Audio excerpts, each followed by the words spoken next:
I think the centralization of the data into one platform that can do the visualizations is the most important part of it for me as a marketer.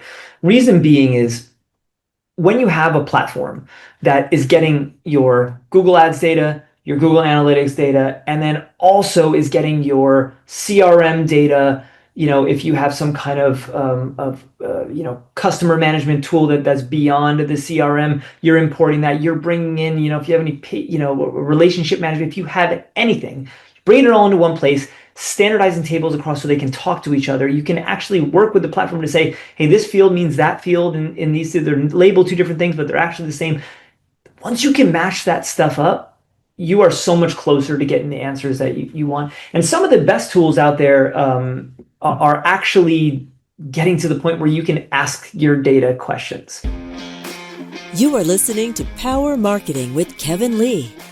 Kevin and his agency Did It have helped thousands of businesses win through superior marketing, as have his books, articles, speaking engagements, and the eMarketing Association Power Marketing podcasts. Here's Kevin.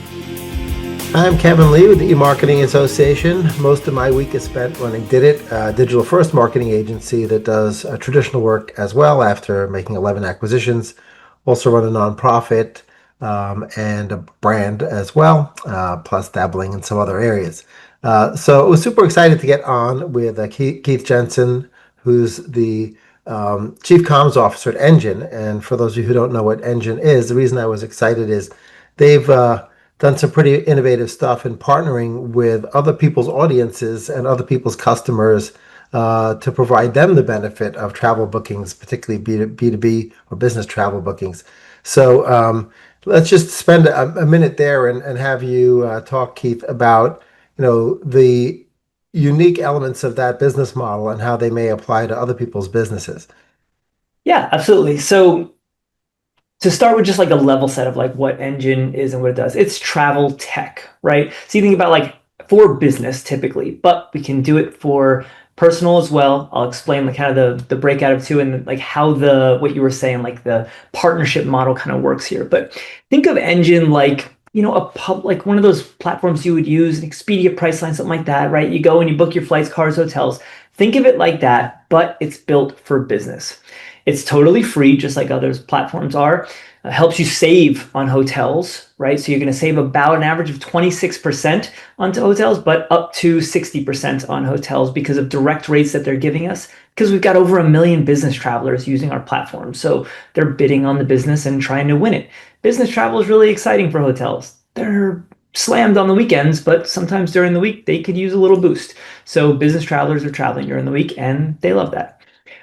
You can set travel policies in the platform. You can get all your invoices in one place without having to like manually submit them for flights, cars, hotels, that type of travel. Get all your data, analytics, finance teams love it, operations love it. And there's no contracts. So it's similar to like these other platforms where you would typically use for public travel. You can start and stop using it with your business as you'd see fit. Cool. Yeah, I mean, you showed up on my radar because I'm an E-Trade customer, and Morgan Stanley has a pretty big deployment with you guys. But you had mentioned to me that it's not just the big guys who do business with you. So when you think about like business travel, right? You've got a lot of businesses that are ready to move on to really big platforms. We call them TMCs, travel management companies. They're the legacy providers. They're going to charge you minimum spends. You're going to have you might even have like a travel coordinator on your team. Like once you get to this massive scale where you're doing a ton of business travel, you use these like large platforms typically. But there's a huge segment of the market that is, small, medium-sized businesses that are not ready for that. And a lot of their travelers, their employees are just booking. Someone's going to JetBlue, someone's going to Hilton, someone's going to this. They want their loyalty points. And before you know it, like you have no idea how much is being spent on average across, hotels, flights, cars. You can't set travel policies. You have a hard time getting receipts, all those problems. So we allow businesses like that to be able to come on for free and use our platform. Now, as far as like the partnership model, we see that a lot, especially on our group side. So group travel has been really tricky. So you think about like let's say you're planning an offsite. You got 9, 10, 12 people that are going, 50, 500 people, doesn't matter. It is a pain to A, find a hotel that's going to have the room blocks available. You cannot do it online. You have to pick up the phone and or call or email, right? You have to do that. There's just no way. Even you go to the major hotel brands, they're like, great, you need more than 9 rooms? Give us a call. We have figured out how to make that simpler and do it in a digitized way where we have the hotels actually logging into a platform called Partner Hub. Anybody, whether it's a business or a personal, someone who, individual person who has a personal trip going on, as long as it's a group trip more than 9 rooms, you can use our groups platform. That's different than what I just talked about. Any business can use the individual travel platform. But for the groups platform, that's where you're going to go in and say, I got 15 people going to this place, into Phoenix, I need hotel options. You give all your specs, and hotels actually receive that RFP and bid on it. That's where partners like the Knot come in. So we are everybody who's booking weddings through the Knot are using our platform. A lot of sports teams from college to high school and beyond, they're using the platform for group trips.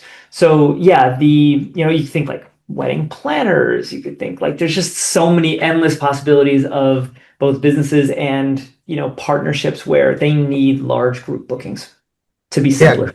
yeah, great, great. So that's really useful. Now, obviously, as somebody running comms for a marketer yourself and wearing your own marketing hat, right? You have to make sure that your marketing spend is deployed as efficiently as possible and right across your various ICPs for folks who become customers of Engine and do a lot of group bookings versus a medium-sized business, right? They're going to need all sorts of different LTVs, all sorts of different levels of stickiness, different levels of conversion rate. And so I'd love to hear how you've managed to sort of tie all that back-end business intelligence data about your most valuable customers into your marketing and media planning. So how do you understand the full impact of your funnel, right? I mean, harvesting demand out of search is super easy, right? Person types in a keyword, you know what they want, they raise their hand, right? The further up funnel you move, the more difficult it is to understand incrementality. So, or whether it's making any kind of a change in a person's even thinking about your brand. So I'd love to hear how you've tackled that. So when you're thinking about the larger scale initiatives, so like we're getting our name into Fortune and Forbes and all these major publications, they're not going to give you a backlink. And if they do give you a backlink, they're not going to put your UTM in there. Like it is very, very difficult to track that. That's when you get into like out of home and PR and all that, you largely need to use media mix models, right? And those are I have not found any platform out there that is really good at that. And that is essentially saying, on a large scale, you need a vast amount of data to be flowing through for media mix to actually work, right? But we've typically built them internally, but essentially what you're trying to say is, hey, if I pull back on an out of home spend, am I going to see a decline in anywhere else, right? And you try to just look for the correlations and say, yeah, I can't track specific amount of customers or ROI or CAC to this more brand awareness focused initiative. However, I can see that the needle moves the other way when we stop it, so let's keep doing it, right? Tricky part there is how do you know when to stop, right? How do you know when to then it's gone too far? Because there's always that bell curve of whether it's actually going to be effective or not. But having said that, so before Engine, I was working mainly on private equity customers. So think about like a private equity firm has sometimes 50, 60 portfolio companies that they've invested in, normally, majority share, and they want to make sure that those companies are all operating as efficiently as possible and spending as efficiently as possible. So I was CMO for a couple of different private equity firms where I would deploy into the portfolio companies as needed, sometimes to stretch across them, get the right teams in place. But a lot of the things that we found out at that point is those companies are not doing the broad scale brand awareness. They are focused in on the direct response, right? It's Google ads, it's Meta, and now UGC and influencer and all of that, which all can be tracked, right? You've got this UTM parameter that's in your ad that sends them to a landing page. You have a form fill. In some cases, you might have a phone number. In the case of a phone number, you do something called dynamic number insertion, where if they come with a certain UTM parameter, it switches the phone number. You have a call tracking platform that people are calling in on or submitting a form. This is where most marketers stop. They're able to go to their board, CEO, whoever, and say, we spent this amount on Google search. We got this amount of, for healthcare, let's say multi-location out there, it's this amount of appointments. How do we know they showed up? How do we know they spent money? How do we know how much they spent? How do we know how long it takes to pay back the ad? All of that data is not being captured. I mean, I'd say 99% of the marketers I talk to are stopping at that point. Even in B2B, when it's actually pretty easy to connect, you've got a Salesforce or you've got another CRM that's tracking the revenue. It is not that hard to connect the data that's coming through from the ad side to the actual revenue side. But a lot of marketers just stop at that. On the tech side is MQL or SQL, and they're not tracking it all the way through the revenue side. So how I've done it in the past is typically, I'd say multi-location healthcare is the hardest. You've got to encrypt data on both sides. So that like you get a HubSpot submission on a form, let's say, and the name of the person and the phone number. Well, that's PII, or in some cases, depending on what they're putting in, PHI, right, into the form. You have to encrypt that. You have to bring it into a neutral platform that you have a BAA in place with. Then on your patient side, you have to create a connection to that neutral database, that's the BAA. You've got to encrypt the data before it gets there. And the encryption keys have to be the same. So that a phone number, 1 through 8 of a phone number, or 1 through 7, I guess, 7 phone, and 1 through 7 on the other are the same crazy long 50-digit number, but they can match it up right in that middle platform. And then you can actually get to the point where you have a HIPAA compliant, through the funnel metrics that are able to say, this is how long it takes to pay back this Google ad. A little bit easier on the tech side when you can connect Salesforce and other CRMs like that, but you still need to like connect them and get into that middleware. I'll give them a free plug, but the platform I like is Corral Data. It's the best one I've ever used, and I get it off the ground right away. So that's what I typically lean towards, but there's a lot of data platforms out there that you could, try for this. Sure, sure. I mean, yeah, clean rooms of all types have really exploded in the last few years, particularly privacy compliant clean rooms that will allow for the matching of this. And, they go beyond just understanding CRM and business intelligence, post acquisition, but a lot of those can actually, ingest data that's, pretty far out, maybe not down out at the impression level necessarily, because that's an overload of data, but getting pretty far up into the media mix and understanding those differences. So I agree that's a luxury to be able to do that, and even that requires a certain level of scale. I know for our slightly smaller clients that are struggling with the same challenges, we found geo-segmenting 2 cities from each other and then just doing more rudimentary ABC type split testing, where you like heavy up on radio or heavy up on Spotify, and leave everything else the same, and then just look at some, even if they're proxy KPIs, at least directionally, are they moving in the right direction? I do feel like proxy KPIs, as you mentioned, don't truly reflect what's going on in the business, right? But they're preliminary to the actual revenue event, and they tend to show up faster, right, than the other stuff. So sometimes when you're running A/B tests, you start to see some of these early proxy success variable KPIs show up early, and then of course you can work its way through your LTV analysis and such. I'd say like the ABM world is probably the world that's been most impressive to me and how far it's come lately. Remember, it was only a couple of years ago that like I literally every one of these big ABM platforms that I would work with on the B2B marketing side, I'd be like, all right, I want to target people at these companies. And they're like, great. Who do you want to target? And you're like, operations directors. And they're like, cool, we're doing it. And you're like, oh, okay. And they're like, oh, by the way, Acme hit your site. And you're like, who? And like, oh, we can't tell you that. And I'd be like, okay, but who are you targeting? Like, obviously you connected, you did cookie and IP matching, you probably used LiveRamp, like, who the people are that you're targeting. Who were you targeting at the company? Oh, we can't tell you that. And now you've got and by the way, those platforms, it would take 3 months sometimes to get them up and running and everything. I'll give another free plug on this, only because I love them and they're just such great partners. Is Propensity. Like it's a very light ABM platform when it comes to setup. We had it up and running in a couple of days, but the coolest thing is that they're actually able to tell you when you say, hey, I want to target operations directors at Acme, they're like, great, here are the 5 people that we're going to send ads to.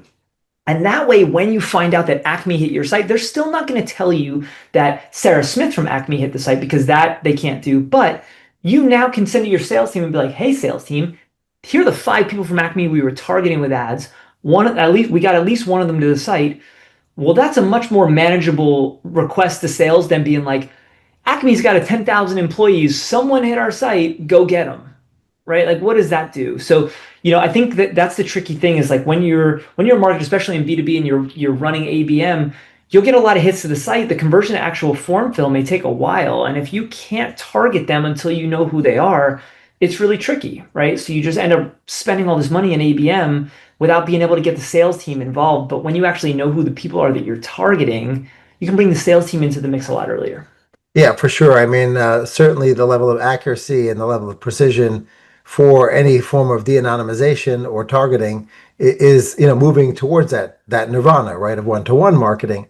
What's interesting in the direct mail side is, I developed a technology post-COVID that puts a unique QR code on every single piece of mail that goes out. So when the person scans it, we do in fact know for that particular site visitor who it was, even if they abandon the form that's waiting for them there, and that can be pumped up into a CRM or whatever. So we've seen having that level of Glengarry lead creation for the sales team makes them happy, right? Even if the person didn't express that one additional level of interest, which was the form fill, it's better than nothing, right? So it's a great thing for sales teams to at least append into their CRM like it was a hand raiser. That's right. How else should marketers be thinking about data and the use of data to refine the media mix over time, especially for the earned media or upper funnel stuff? The way I think about it is so common to get into an organization where they're using different dashboarding tools, and they don't, and you're going to look at this one looker dash that shows you're running out of home in these 5 markets, and you're going to see like, Google Analytics traffic up and down in those markets compared to benchmark. And then you have to go to this other place to get this. I think the centralization of the data into one platform that can do the visualizations is the most important part of it for me as a marketer. Reason being is, when you have a platform that is getting your Google Ads data, your Google Analytics data, and then also is getting your CRM data, if you have some kind of customer management tool that's beyond the CRM, you're importing that. You're bringing in, if you have any, relationship management, if you have anything, bringing it all into one place, standardizing tables across so they can talk to each other. You can actually work with the platform to say, hey, this field means that field, and in these, they're labeled 2 different things, but they're actually the same. Once you can match that stuff up, you are so much closer to getting the answers that you want. And some of the best tools out there are actually getting to the point where you can ask your data questions, right? With how AI is being incorporated into everything these days, it's not surprising that we're at a point where like marketers can go in to, at least with us, we use Corral data, but we can go in and we could say, summarize this dashboard for me. And it'll come up with bullet points, and you're like, all right, here's my first start of my board deck, right? Like, it can get you to that point. You can ask it a question and it will go search through all the sources and be like, here's the data sources we found, we looked at to get this, and here's a chart that's going to give you the answer.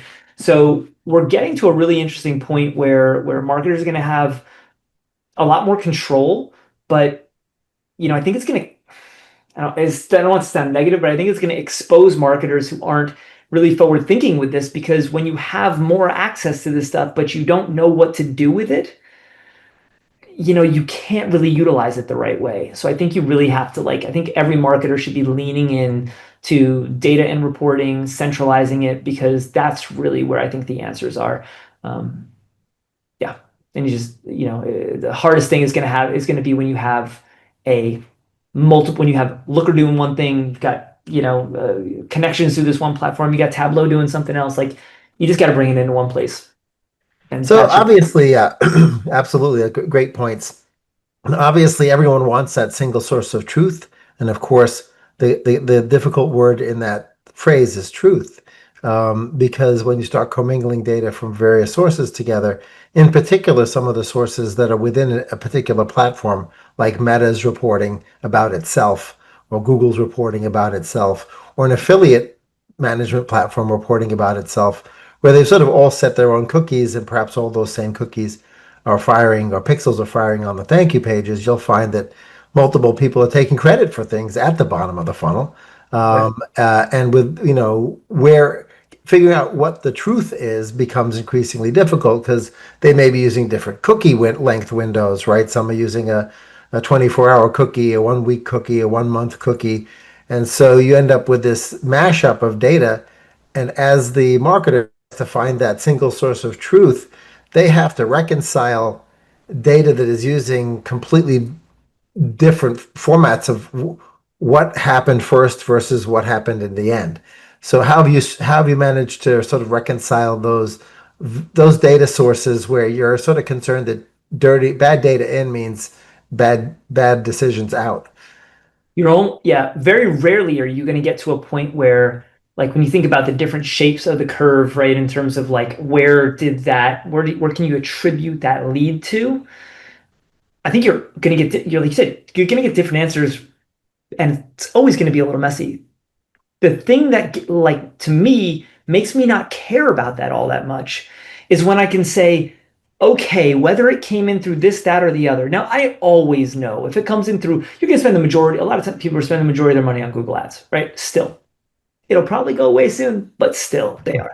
So you know that because you've got the Gclid in there in the UTM parameter. Sure, they may have seen a Facebook ad before, they may have gotten an email before, but like if they got a Gclid and they submit the form, they came from a Google ad, right? And if you're running branded search, okay, then like you get a little messy. Maybe you could have got that without it. But if that's an unbranded search term and they came in, then you know that the Google ad got them, and maybe they're more prevalent, or maybe they're more likely to click on your ad because they've seen your name before and other things. But you just have to understand that there's going to be a mix of ads, and it's going to get a little messy with like first touch, last touch, and all that. But when you can actually look at a dashboard and say, I spent this amount of money on, even if you were to check on Facebook, on this, I spent this amount of money, and I know that I got this customer from it, and I know that they've come back X amount of times or spent X amount of dollars in revenue, then no matter which of those sources are the ones that truly is responsible, as long as you've got a CAC to LTV ratio that you're happy with, who cares? Right? Like let them all fire the pixels and take credit and do all this, but like that's where I think things get messy is when you can't track it through to revenue and you're trying to attribute an MQL or an SQL to a source because you need to like ratchet up or down spend. Yes, it gets tricky for sure, but when you're actually taking it all the way through to revenue and looking at payback periods and all that, yeah, you get less concerned with that messiness in the front, I think. Yeah, I mean, one thing that I found useful, particularly when it's a complex purchase, is, just explaining to folks that a lot of this is directional decision making, right? Because as you're playing with media mix, you just want to make sure that the budget is allocated in approximately the right level within each channel and across channels, right? So in that case, if you do run a test and you're sort of you determine that something is working better than something else, okay, well that's a win, right? Because directionally, it moved you in the right direction. Do you have 100% guarantee this happened and this happened and this happened and that happened and it was the LTV was Y? Not necessarily, but you at least know directionally that you took money out of trade show and events and you tried it in Spotify and it worked really well, right? So you have to sort of take the win if you can just steer the ship into the right direction and away from the icebergs. So Agreed. Yeah.